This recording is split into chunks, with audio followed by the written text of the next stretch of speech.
The clutch is one of many essential components of a motorcycle. It is operated by pulling or releasing the clutch lever with the left hand. Before going into the details on working of a clutch, let's see how it is assembled in motorcycles. The power from the engine is converted to rotary motion by the crankshaft as shown. This power is then transferred to clutch housing. The clutch assembly transfers power to the input shaft of the gearbox. The power is then transferred to the output shaft and eventually to the rear wheel of the motorcycle. The clutch assembly itself is a combination of several parts. It consists of a pressure plate held in place by using several springs and screws.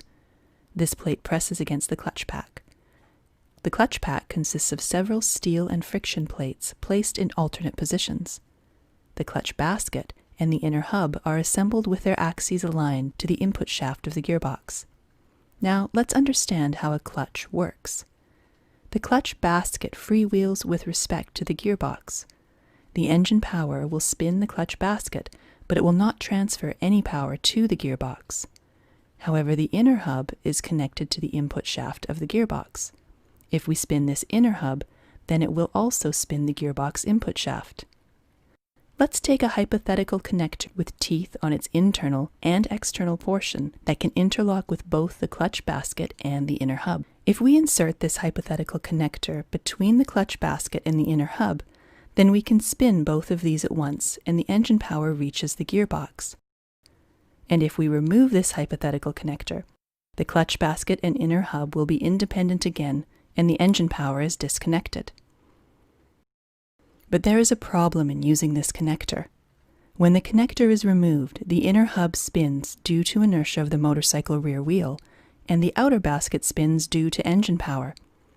This is why these two components start spinning at different speeds. In order to interlock with both of these non-synchronized spinning components, the hypothetical connector will have to spin at two different speeds at the same time, which is impossible. For example, if it matches the inner hub speed, then interlocking this connector with the outer basket will be either impossible or too difficult. To eliminate this problem, the clutch pack is used in place of this hypothetical connector. Unlike our hypothetical connector, the clutch pack is a combination of separate circular plates.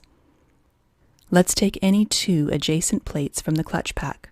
One of them is a friction plate and the other is a steel plate. The friction plate has teeth on the outer circumference, which always interlocks with the clutch basket and can slide sideways along this clutch basket. The plate spins with the clutch basket, but doesn't affect the inner hub.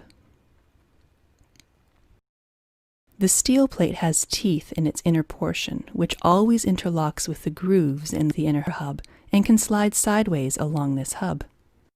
This plate spins with the inner hub, but doesn't affect the outer basket. As these plates can slide sideways, we can press them together, gradually increasing friction so that both of them start acting like a single unit, like our hypothetical connector. With this arrangement, if we spin the outer basket, the inner hub will also spin. This will eventually transfer power from the engine to the gearbox. Even if the plates are spinning at different RPM at first, the gradual increase in friction between them will eventually synchronize them. If we release the pressure, the two plates become independent. This will disconnect the inner hub with the clutch basket, and the engine power is disconnected. Several other plates are added to increase strength and surface area. Now let's understand how pressure on these plates are changed while riding a motorcycle. We use the pressure plate for this purpose. It has ducted attachments where a set of springs can fit in. A set of retainer bolts are screwed to the inner hub.